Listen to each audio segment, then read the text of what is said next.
Halo Sobat Setia channel ini, kenalin nih Lara Croft. Anak orang kaya yang lebih milih hidup biasa. Kenapa? Karena bokapnya hilang 7 tahun lalu. Sampai sebuah kotak teka-teki kuno ngasih dia petunjuk gila. Bokapnya mungkin masih hidup, terperangkap di sebuah pulau misterius yang dijuluki Lautan Iblis. Ini bukan cuma misi nyari bokap. Di sana, Lara harus ngadepin organisasi jahat bernama Trinity yang mau ngebangkitin kekuatan Ratu Kuno Himiko. Mulai dari sini, Lara harus bertarung, bertahan hidup, dan jadi Tomb Raider sejati. Ini kisah tentang seorang cewek yang dipaksa jadi survivor demi nyelamatin ayahnya dan ngejagain dunia.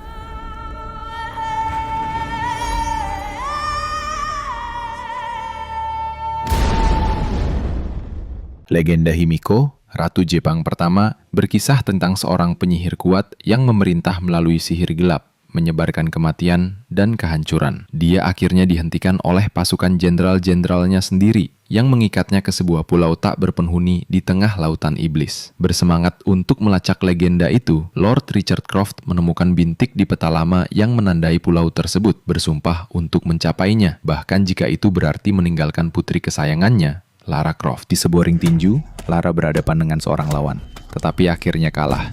Kembali di ruang ganti, temannya Sophie dengan bercanda menggodanya tentang kekalahan itu sebelum pergi. Terry, pemilik gym, mengingatkan Lara tentang tagihannya yang belum terbayar dan aturan tidak bayar tidak main, mendesaknya untuk mencari pekerjaan. Dia langsung menuju pekerjaan kurirnya, tiba di restoran tepat waktu, dan mengambil pesanan untuk dikirim. Putra pemilik mencoba mengajaknya berkencan dengan dorongan halus dari orang tuanya, tetapi mengurungkan niatnya di menit terakhir. Segera setelah itu, Lara berpartisipasi dalam balapan sepeda taruhan tinggi, menjadi sukarelawan untuk menjadi rubah yang memimpin pengejaran. Dengan jejak cat untuk diikuti yang lain, dia mengincar hadiah uang yang sudah ditempatkan pada balapan. Menggunakan kecerdasan dan kelincahannya, dia berhasil tetap di depan, tetapi kehilangan fokus saat dia melihat seorang pria yang terlihat seperti ayahnya.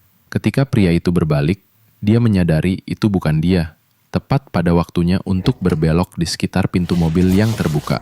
Sayangnya, dia menabrak mobil polisi di depan, membuat pengendara sepeda lainnya bubar. Di stasiun, Anna, rekan Richard, datang untuk menjaminnya. Dia mempertanyakan mengapa Lara terus-menerus mendapat masalah.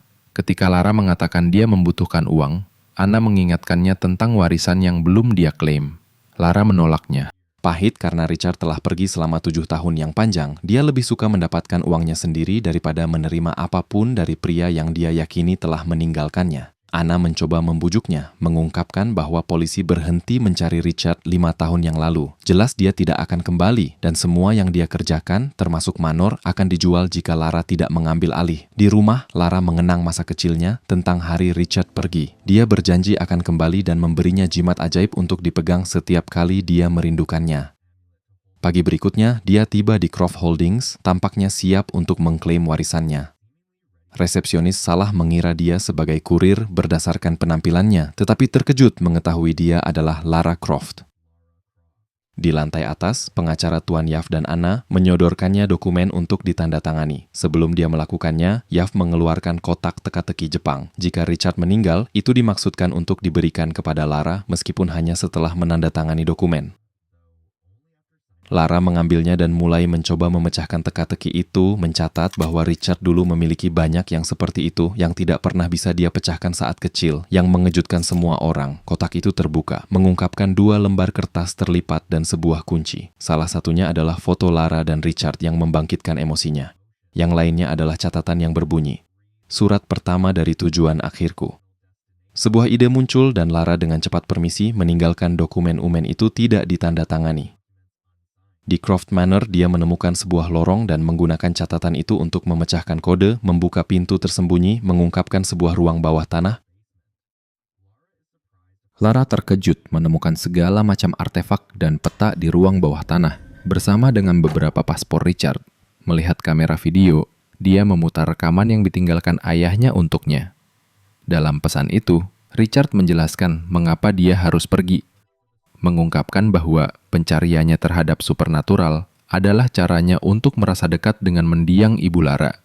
Dia memohon padanya untuk segera membakar semua penelitiannya tentang Himiko. Takut informasi itu bisa menjadi berbahaya jika jatuh ke tangan yang salah. Lara menemukan kotak yang berisi penelitian Himiko dan bukannya membakarnya, dia membukanya. Dia mendengarkan rekaman Richard belajar lebih banyak tentang Himiko saat dia mempelajari dokumen-dokumen itu. Dia menemukan surat dari Luren, seorang kapten di Hong Kong yang setuju untuk membawa Richard ke pulau tempat dia percaya Himiko terikat. Bertekad untuk mengikuti petunjuk itu, Lara membuat keputusan. Keesokan harinya, dia menuju ke toko gadai untuk menjual jimat yang diberikan Richard. Dia menjelaskan asal dan nilainya kepada Alan, pemilik toko, tetapi jelas dia tidak mempercayainya. Ketika istrinya memeriksa kalung itu dan membisikkan sesuatu kepadanya, dia akhirnya setuju untuk membuat penawaran. Dia memberinya sejumlah uang, tetapi ketika dia meminta sedikit lebih banyak menyebutkan kematian ayahnya, dia malah mengambil selembar uang. Dia mengklaim dia telah mendengar alasan itu terlalu sering. Lara terkejut dan ketika dia menarik catatan lain, dia merebut uang tunai itu sebelum dia bisa mengambil lebih banyak, lalu melemparkan kopinya ke arahnya sebelum keluar. Setelah tiba di Hong Kong, Lara mulai bertanya-tanya tentang Luren. Sekelompok anak laki-laki berpura-pura membantunya hanya untuk merebut tasnya. Dia mengejar, akhirnya menjatuhkan salah satu dan mengambilnya kembali. Namun meja dengan cepat berbalik ketika salah satu anak laki-laki mengeluarkan pisau, memaksanya untuk lari. Dia melompat ke atas perahu dan untungnya itu adalah Luren. Dia meminta bantuan saat anak-anak laki-laki itu mengepungnya. Tetapi saat keadaan hampir memanas, Kapten muncul dengan senapan menakut-nakuti mereka. Lara berterima kasih padanya, tetapi Luren mengarahkan senapan ke arahnya, menyuruhnya turun dari perahu. Namun, dia jatuh pingsan karena mabuk. Di dalam, dia membangunkannya dengan semprotan air ke wajahnya dan mulai menceritakan tentang surat yang dia temukan. Dia mengungkapkan bahwa ayahnya bukan dia yang mengirimkannya. Secara kebetulan, ayahnya juga menghilang 7 tahun yang lalu, sama seperti Richard. Ini meyakinkan Lara bahwa ayah mereka pergi ke pulau yang sama. Dia mengeluarkan peta dan dokumennya dan berhasil menemukan Yamatai, pulau tempat ayah mereka menghilang. Lara menyarankan itu bisa menjadi kesempatan untuk petualangan, tetapi Luren bagaimanapun menolak. Pulau itu terletak di jantung lautan iblis, dan dia tidak lagi peduli dengan hilangnya ayahnya. Tetapi ketika Lara menawarinya uang, dia berubah pikiran, dan keduanya berangkat ke dimensi. Selama pelayaran, Lara mempelajari catatan Richard, mencoba memecahkan petunjuk ke makam Himiko. Kronik Nihongi kuno menggambarkan serangkaian cobaan mematikan yang menunggu siapapun yang masuk melintasi jurang jiwa.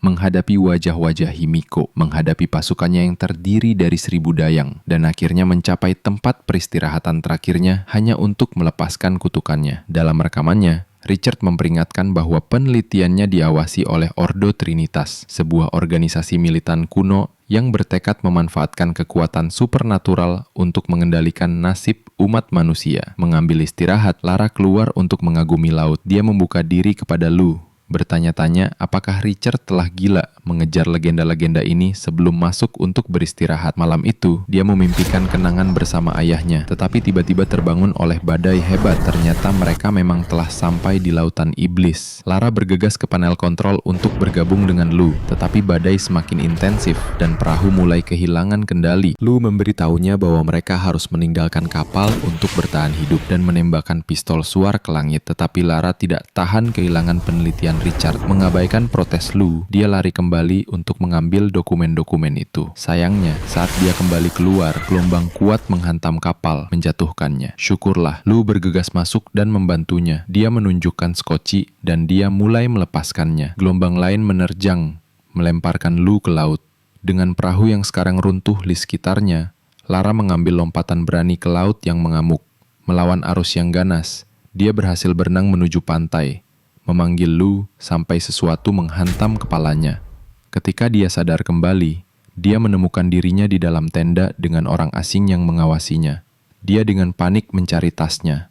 Pria itu menunjuk ke arahnya, tetapi menyimpannya di dekatnya. Dia memperkenalkan dirinya sebagai Matthias Vogel dan menawarinya beberapa makanan. Dia menjelaskan bahwa dia tidak bisa kembali ke rumah sampai pekerjaannya di pulau itu selesai. Meskipun dia memberikan jawaban yang tidak jelas ketika Lara bertanya pekerjaan apa yang dia lakukan. Dia meraih tas itu dan mulai mencari di dalamnya. Tetapi dia menunjukkan padanya jurnal Richard tentang Himiko, mengungkapkan bahwa dia telah membawakannya sesuatu yang sangat dia cari. Ketika Lara bertanya bagaimana dia mengenal Richard, Vogel mengakui bahwa Richard menolak untuk bekerja sama, mengklaim dia mencoba menyelamatkan dunia. Lara bertanya di mana ayahnya, dan Vogel dengan dingin memberitahunya bahwa dia membunuh Richard. Terkejut, Lara terhuyung-huyung keluar hanya untuk ditangkap oleh seorang tentara bayaran dan dipaksa untuk bergerak. Dia melihat penjaga bersenjata dan pekerja budak yang kelelahan mengangkut peti yang dicap dengan logo perusahaan bernama Patna. Terikat dan tak berdaya, Lara melihat Lou di antara para pekerja. Vogel mengumumkan mereka pindah camp. Saat mereka berjalan, Lara diam-diam bertanya kepada Lou siapa para pekerja itu. Dia menjawab bahwa beberapa adalah nelayan yang kapalnya karam, sementara yang lain hanya jiwa-jiwa yang tidak beruntung. Lara memberitahunya bahwa Vogel mengaku telah mengambil nyawa Richard. Lou juga berbagi bahwa ayahnya menderita nasib yang sama. Dia meminta maaf karena menyeretnya ke dalam ini, tetapi dia menepisnya dengan lelucon tentang mereka yang masih hidup. Mereka tiba di sebuah situs yang cocok dengan sketsa dari jurnal, membuat Vogel senang. Saat para pekerja mulai mendirikan tenda, seorang pria yang lebih tua pingsan karena kelelahan. Ketika dia tidak dapat melanjutkan, para tentara bayaran berteriak padanya untuk bangun. Lou dan Lara mencoba campur tangan, tetapi Vogel mengeluarkan pistol dan menembak pria itu tanpa ragu-ragu. Terkejut, Lara dan Lou membeku. Vogel kemudian mengarahkan pistol ke arah Lara, yang tersentak ketakutan. Tetapi dia akhirnya menurunkan senjatanya. Pada saat gangguan itu, Lou memukul seorang penjaga dan berteriak agar Lara lari. Kekacauan meletus saat tembakan pecah. Lara berlari untuk hidupnya sementara Lou menjatuhkan seorang penembak jitu dari posisinya. Tetapi sebelum dia bisa melarikan diri, Vogel menembaknya di bahu. Lara mencapai jembatan, tetapi ditembak dan jatuh ke sungai di bawah. Dia berhasil berenang sambil menghindari peluru, dan arus menyapunya. Vogel menginstruksikan orang-orang untuk tidak mengejarnya, memberitahu mereka dia akan mengirim seseorang untuk menjemputnya jika dia selamat. Kemudian dia menjatuhkan Lou pingsan. Sungai membawa Lara menuju tebing yang mematikan. Dia mencoba berpegangan pada apapun untuk memperlambat dirinya. Tetapi arusnya terlalu kuat. Tepat saat dia akan jatuh dari tepi, dia meraih balok logam yang tergantung. Bergantung di atas jurang, dia berhasil menarik dirinya. Tetapi struktur itu mengerang di bawah beratnya, retak di tengah. Memutuskan untuk mengambil risiko, dia berlari ke tepi saat logam itu putus, melompat ke sisi lain. Dia akhirnya berhasil masuk ke dalam dan mulai memotong tali dari tangannya. Namun, sepertinya laut ingin menangkapnya saat struktur logam mulai pecah dengan arus. Dia berpegangan pada sebuah tepi, tetapi terlempar-lempar ketika logam itu berbalik. Tepat saat dia akan mendapatkan pijakan, permukaan di bawahnya retak.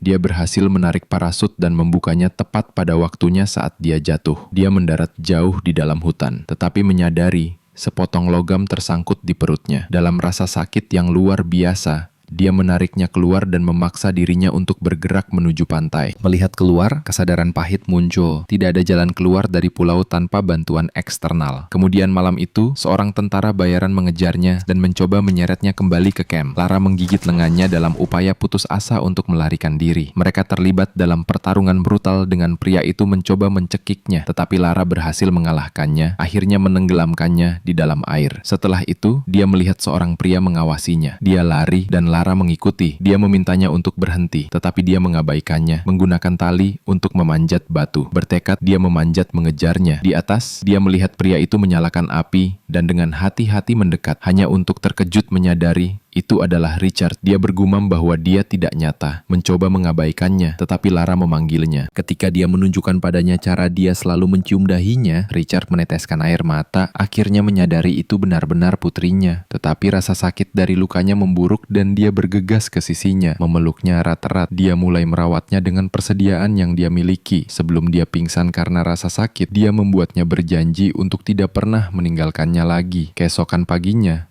para tentara bayaran meledakkan sebuah bagian dan menemukan pintu masuk makam. Vogel menggunakan telepon satelitnya untuk memberitahu Trinity dan meminta transportasi. Lara bangun dan menemukan dirinya sendirian dan panik, tetapi kemudian melihat Richard mencukur di luar. Dia bergabung dengannya dan dia membuka diri memberitahunya bahwa meninggalkannya adalah hal tersulit yang pernah dia lakukan.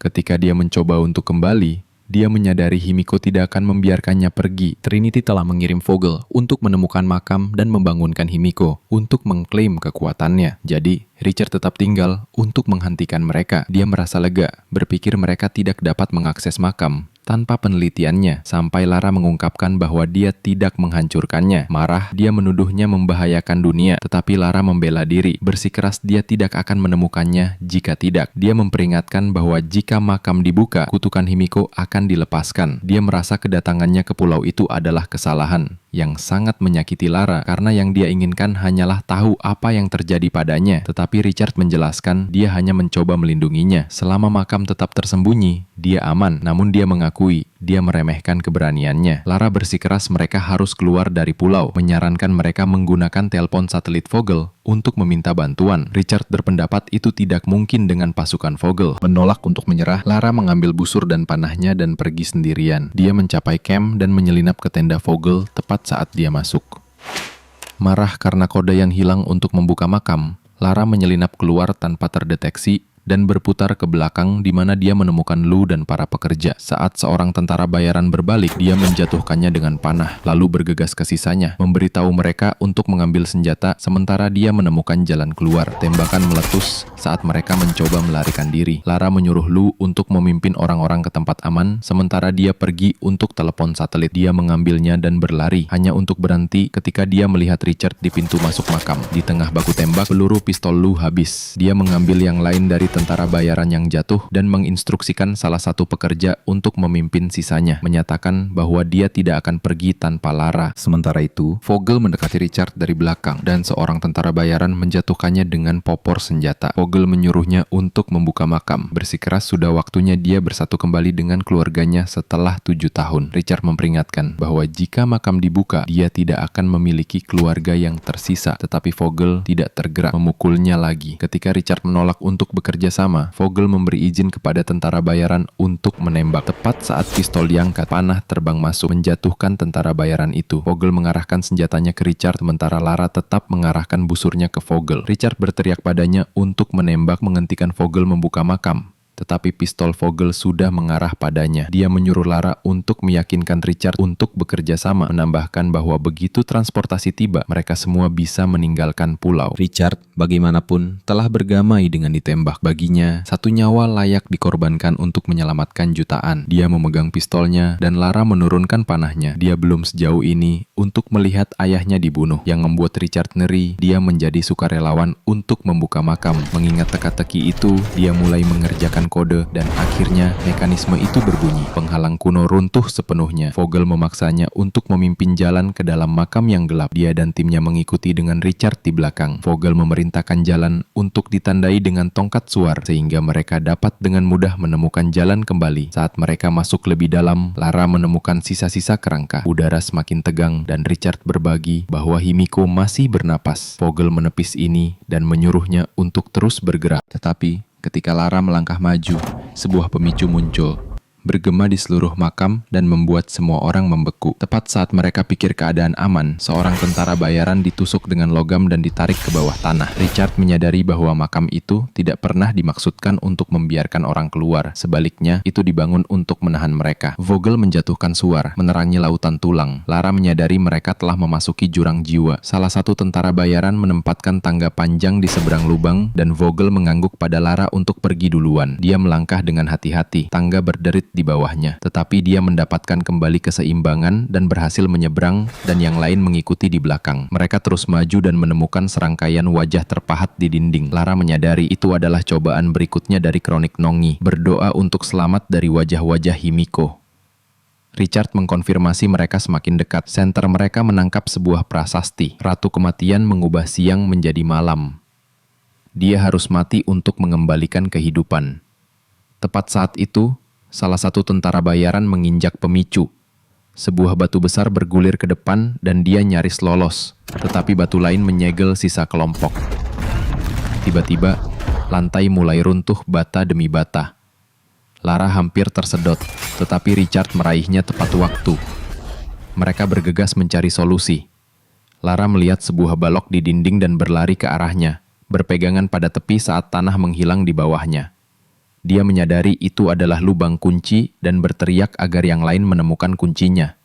Mengingat petunjuknya, berdoa untuk selamat. Richard menemukan roda doa dan membuka satu untuk mengambil kunci. Dia melemparnya yang merah, tetapi tidak terjadi apa-apa. Dia memanggil yang lain untuk mencari sisa roda doa. Vogel melempar yang oranye. Masih tidak ada efek. Lara mengingat prasasti itu, menebak itu adalah teka-teki warna, dan meminta yang hitam. Tetapi itu masih tidak berhasil. Biru dan putih dilemparkan berikutnya, tetapi lantai terus jatuh.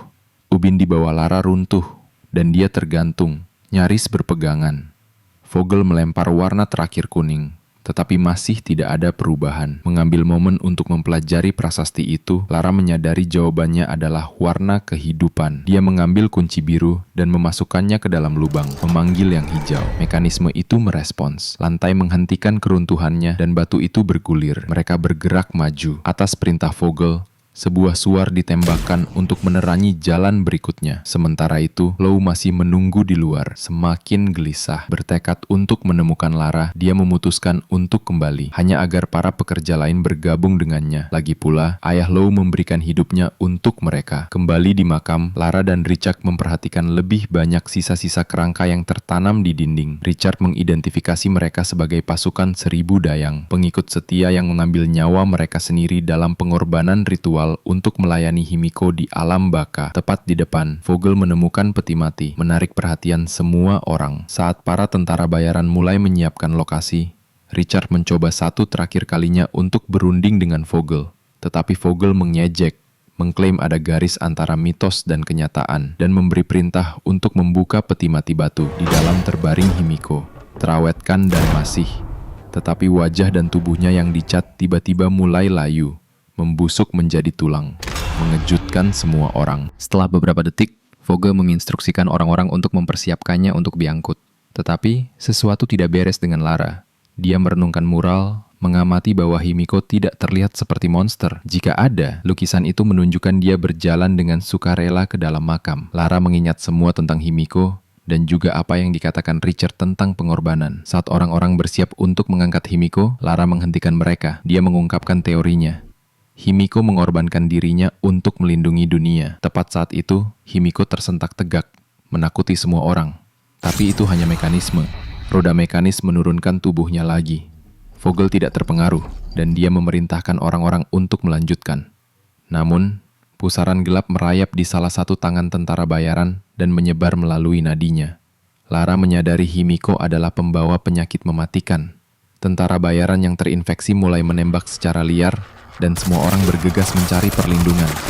Vogel menjatuhkannya dengan beberapa tembakan, lalu berbalik kembali ke peti mati. Meskipun semuanya, dia masih percaya Himiko adalah apa yang diinginkan Trinity dan kunci untuk dia kembali. Richard memperingatkannya bahwa itu akan menyebabkan genosida jika diambil di luar. Vogel berkompromi. Berbagi dia hanya akan mengambil sepotong. Dia mengeluarkan sepasang tang dan mematahkan jari Himiko. Dengan hati-hati memasukkannya ke dalam tas. Pada saat itu, Lara dan Richard bertukar pandang. Dia meraih kunci pas dan memukul tentara bayaran terdekat, sementara Richard merebut pistol dan menembak Vogel, melukainya. Vogel jatuh kesakitan dan bersembunyi di balik sebuah pilar. Dia kemudian menyembunyikan tas itu di saku bajunya. Dia menembak kembali saat Lara bergegas untuk mencapai senjata tersembunyi.